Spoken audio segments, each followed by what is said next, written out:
যুদ্ধ বন্ধের প্রতিশ্রুতি দিয়ে মুসলিম ভোট টেনেছেন ডোনাল্ড ট্রাম্প। ইতিহাস করে ফিরেছেন হোয়াইট হাউসের মসনদেও। তবে ক্ষমতায় বসার আগেই মুসলিমদের সঙ্গে ট্রাম্প বেইমানি করতে পারেন এমন আশঙ্কা তৈরি হয়েছে। আসছে ট্রাম্প প্রশাসনের সম্ভাব্য পররাষ্ট্রমন্ত্রীর নাম প্রকাশ পেতেই এই আশঙ্কা প্রকাশ করেছেন অনেকেই।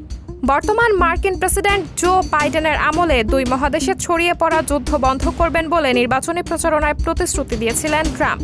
তবে তার মন্ত্রিসভায় সম্ভাব্য পররাষ্ট্রমন্ত্রী হিসেবে যার নাম শোনা যাচ্ছে তিনি কট্টর ইসরায়েলপন্থী হিসেবেই পরিচিত।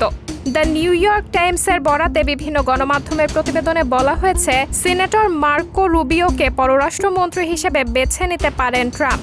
আবার জাতীয় নিরাপত্তা উপদেষ্টা হিসেবে নাম শোনা যাচ্ছে মাইকেল ওয়াল্টজের। সেক্ষেত্রে ইসরায়েলমুখী নীতি নিয়েই এগোবেন ট্রাম্প।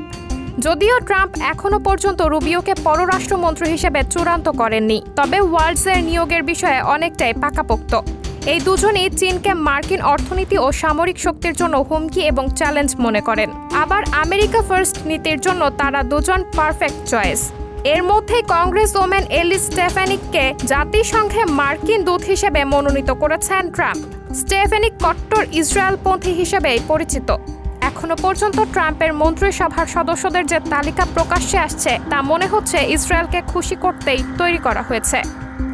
সাবরিনা জলিল, সবার কথা।